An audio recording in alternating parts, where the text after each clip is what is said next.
A boy near the border of Syria and Israel was born with a long red birthmark on his head, and around the age of 3, the boy started to claim that he was murdered in his past life. This doctor and a German therapist started to follow the boy closely, and the little boy told them the story of how he was struck and killed with an axe. Under the evaluation of the doctor and therapist, the boy took them and the town elders to the place where he thought his previous body was buried. And sure enough, after hours of digging, they pulled up a skeleton from the dirt. The skull had an obvious blow to the head, which matched up perfectly to the birthmark the boy was born with. He was also able to give the name of his killer, who at first denied the claims, but later admitted his guilt after the boy's former body and murder weapon were found. In 2009, a 4-year-old named Ryan Hammonds began waking up, clutching his chest and screaming about how his heart exploded in Hollywood. His mother Cindy became intrigued when Ryan started to reveal details from a former life.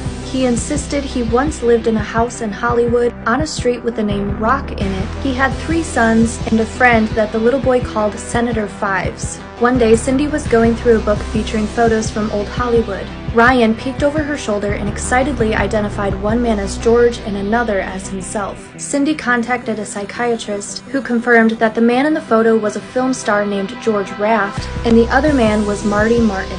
Cindy was then able to get a hold of Marty's daughter. Marty's daughter confirmed that during his life he lived on Roxbury Drive in Hollywood, he had 3 sons, and once met with Senator Irving Ives, who the little boy earlier called Senator Fives. Marty died on Christmas Day in 1964 after a battle with leukemia. His parents started calling him an old soul when he was only 2 years old. And at the age of 5, he began naming his toys Pam. He also began making comments about once having been a girl. He said that he had black hair when he was a girl and that he wore earrings similar to his mother's. Out of curiosity, Luke's mother eventually asked him who Pam was. And Luke said, quote, "I was.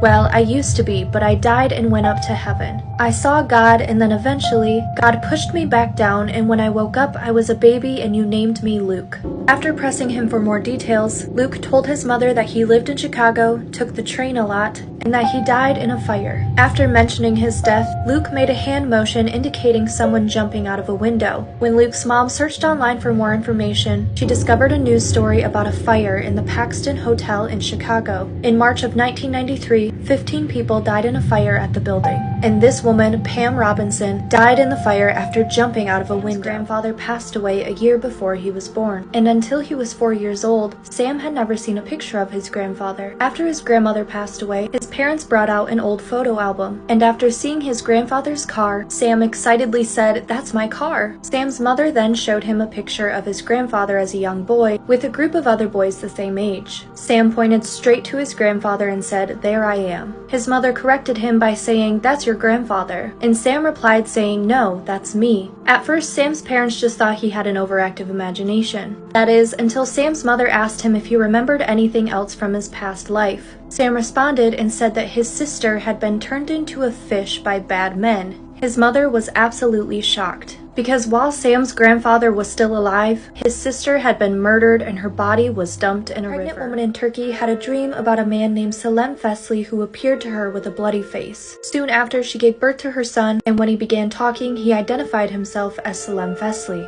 The little boy was also born with a deformed right ear, and it just so happens that Salem Fesley was a man who died after being shot in the right ear. At 4 years old, the boy went to visit Salem's widow. He was able to recount their life together in great detail, and he was also able to remember details about his murder. Salem had been shot by his neighbor, but the neighbor claimed it was just a hunting accident. The boy, on the other hand, argued that his past self had been killed due to an argument over his mule grazing on his neighbor's land. The boy returned to Salem's village throughout his life, visiting his widow and adult children, and when he would encounter his neighbor, he would throw stones at him. He didn't act out more violent revenge out of concern that his neighbor would also be reincarnated, and he wanted to avoid perpetuating a cycle of murder across multiple lifetimes. May 5th, 1957, 11-year-old Joanna and 6-year-old Jacqueline died after being hit by a car while crossing the street. Their parents, John and Florence Pollock, were devastated by the news. But the following year, they were thrilled to hear that they were expecting again, and this time with twins. The couple named them Jillian and Jennifer, and although they were identical, Jennifer shared a similar birthmark with her past sister Jacqueline, and had a birthmark on her forehead in the same place as one of Jacqueline's scars. The family moved from the home when their daughters were just 3 months old, and despite knowing very little about their late sisters, it seemed that they both shared Joanna and Jacqueline's memories.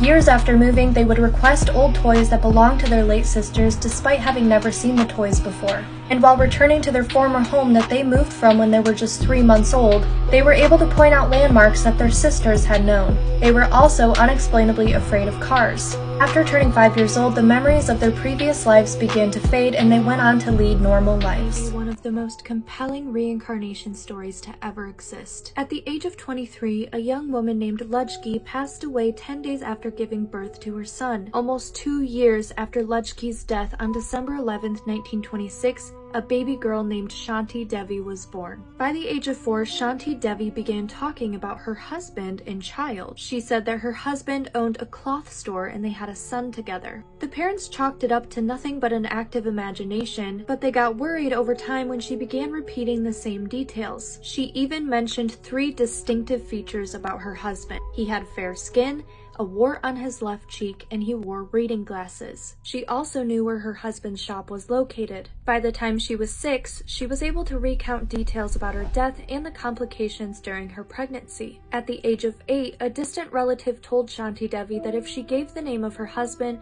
they would take her to the town that he lived in. The relative wrote a letter to the man Shanti Devi claimed was her husband, and he replied confirming most of her statements and sent his cousin out to meet the girl. A meeting was arranged during which Shanti Devi immediately recognized the man as her husband's cousin. So the husband later met with Shanti Devi and brought their child. She broke down in tears when she saw her son, and the husband asked how it was possible that she recognized him when she had only seen him once before she passed away. She responded by explaining that her son was part of her soul and the soul is able to easily recognize this fact.